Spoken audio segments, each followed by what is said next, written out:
Hi guys, welcome to Gardening with Julia. I'm Julia and this is my 10th video update. Now before I take you outside and show you how the plants are doing, there is just a couple of things I wanted to mention. And one of those is that I've really been considering how much sunlight my plants are getting.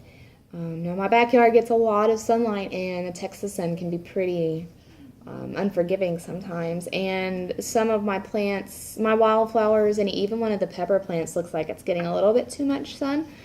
So I may be considering moving my plants to, we kind of have a back corner of our yard where there's a tree on the other side, and the plants would still get direct sunlight, they just wouldn't get as many hours of it. So if you are following along with me and starting to worry about how your plants are doing or whatever, it's okay to move them if they're in a container, I guess, but or to create a shade if you can't move them. But just keep in mind, wherever you are, you know what your weather is, and try to keep those plants looking healthy and unburned. Also, I have one seedling left that I was really planning on planting, and that is a bell pepper plant. And I have done a video for the squash transplanting and pictures for the tomato transplanting, and this time, if you want to know how I transplanted something, look at those videos, look at those pictures. I'm just going to get this one done whenever I have time. But I do have other seedlings that are doing really well, and I don't really want to get rid of them. So I may see, with my spinach is bolting, and so there's soil there, and my onions are pretty much ready for harvesting, and there's soil there, and I do have an extra container. I may wind up keeping a couple more plants than I planned on, just because I really like them. And on May 20th, I harvested my first onion because I am impatient. But it is a green onion, so it came out the way it was supposed to. So I'm going to show you that quick video, and then we will take a look at the plants outside. Hey guys, it's Julia, and I'm checking out my green onions here. And I'm thinking maybe it's time to harvest some of these. So I was going to record myself pulling out the first one so we can see together what it looks like. So I'm going to go for this one right here because it looks the biggest around, but also there's a little baby one growing next to it. Now, if it needs a little more room, then it would have it. So I looked at a video and read a couple of posts, and right now I'm just loosening the dirt around it. But they pretty much said that when the tips start turning brown, and when they're even just as thick as a pencil or only 5 inches tall, which is a lot smaller than what mine are, that they can be harvested. So I'm going to pull this one out and see what it looks like. Alright, so here we go. I'm going to just going to try to pull on it. I think I need to loosen it a little more. Just a moment. Okay, so I've actually taken a plastic knife that I'd used to label something and broken up the soil a little bit because my finger wasn't really getting the job done, and I don't really know what I'm doing. So I'm going to pull again. I'm curious at how deep down these roots go. Oops, I just broke something. And let's see if I can get it this time. Alright, let's see if I can get it this time. There, that feels a little better.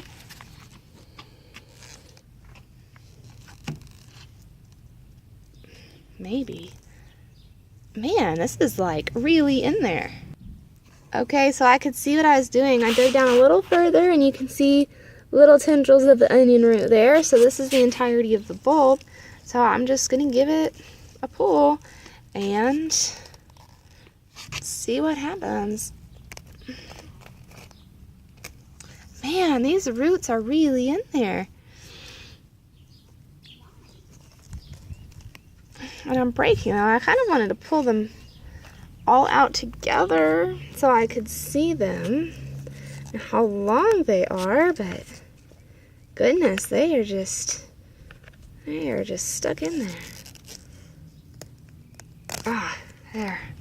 Alright, so this is my first green onion plant. See, it's got the little roots down there. I actually think I'm going to let the others grow a little more and get a little bit more of a bulb on them. But this is pretty cool, and I'm pretty sure that you can already use them when they're this small. I just want to see if maybe they might go a little bigger. So that's my green onions. Cool, huh? Alright guys, here's my garden. I've moved it in front of a new fence panel that I know won't blow over on it. The plants do get sun most of the day, and they get a little bit of shade in the evening. Now here are the seedlings that I have left, and where is it? This is the pepper seedling that I have left to transplant, but look how well this zucchini plant is doing. And the tomato plants are still doing really well, and this is a Roma tomato plant, which is actually doing better than the one I transplanted. So hopefully I'll find a way to actually be able to keep those as well. Here's my wildflowers. Now these are the only ones that have bloomed so far, but this thing has gotten really tall. I have no idea what that is, but I guess that I will find out. Now I said my spinach was bolting, and here it is.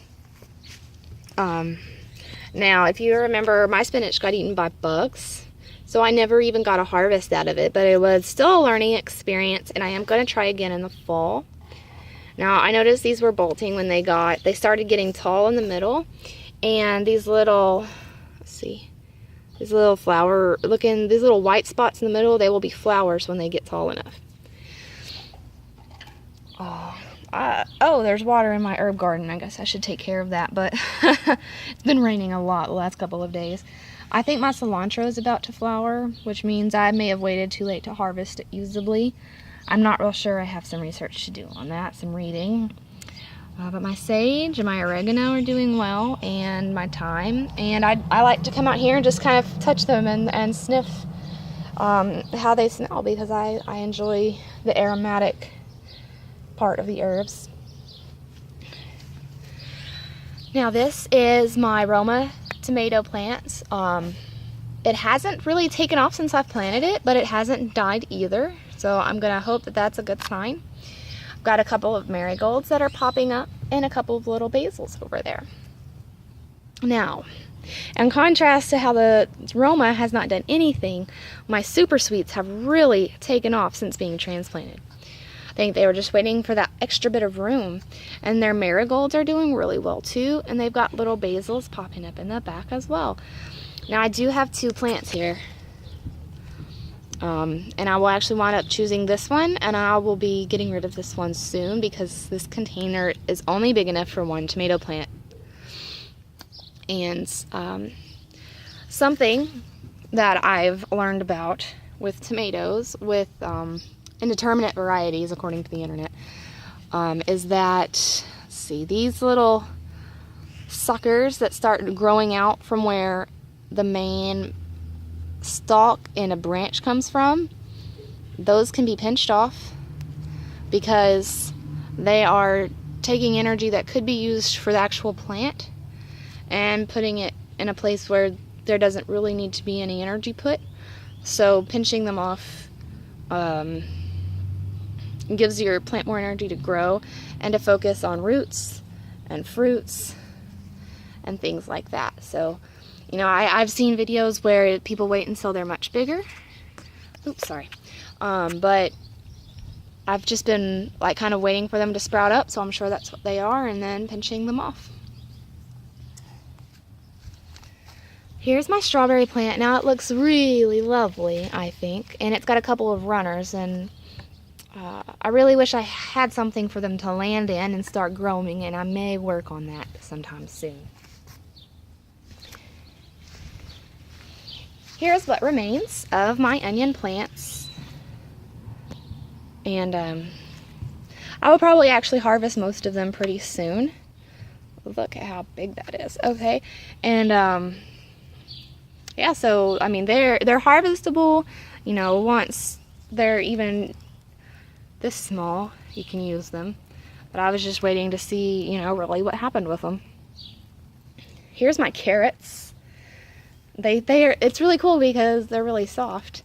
And if you If you remember, I did pull one a couple of weeks ago just because I was impatient to see how they were growing. I'll probably pull another one again sometime soon. This is my regular cucumber plants. Now there's actually 2 here, and I will be choosing one once they get started off a little better. This is my lemon cucumber plant, and I don't know, it's not doing much, but it's not dead, so that's good, I think. Now here is some excitement. This is my Pinot Noir bell pepper plant, and I know you can't see against the background very well, but this little thing was a little green knob just a week ago. It looked, I can't see my screen, it looks like this one, and now a week later it's like this. It's turned from bright green to purple, the way it's supposed to be when it's harvested, which is really cool, which is why I picked it up, to be honest, because I really like purple. So we will keep an eye on that and see how it goes. And here are my lettuce plants down here, and they are really looking pretty cool. I do water them more than I water the other plants because of their sensitivity to heat, and I'm hoping I actually get to harvest them, unlike the spinach, before they bolt. This is supposed to be rosemary. Now, I planted this bucket at the same time that I transplanted the tomatoes, and I have not seen anything happen yet. I've had no luck in getting rosemary to grow yet so far. I don't know if maybe the seeds I bought were not good or if I'm doing something completely wrong. But no luck yet. This bucket is marigolds. They're supposed to be a general pest deterrent in the garden, and they're getting sprouted and get it going. This is my little jalapeno plant. I don't know if it's actually going to be productive or not, but it's still green. Here's my yellow squash plant, and it's got some new leaves on it and some little flowers forming. And my zucchini plant seems to be doing a lot better than it was when I first transplanted it. Here is the lettuce plant that I transplanted by itself. After not doing anything for a long time, it suddenly decided that, see if you can see it, that it would get tall. So I don't know if it's bolting or if it's going to make a harvestable head of lettuce. One last plant, and that is the poblano pepper plant. And if you've been following my Instagram and seeing pictures of the poblano, this is the big one that I've been taking pictures of. But you can see there's also several more fruits on the plant than just that one. And I'm really excited about that. Now, as far as the placement of the plants, I did put my lettuce in the middle, trying to give it some extra shade. And I put the peppers in the middle to try to keep Sadie away from them. So those are my plants. That's how they're doing. Don't forget to follow me on Instagram and Twitter. Check out my companion blog posts. And if you have any questions or comments, please leave them. And I hope that you have a great rest of your day.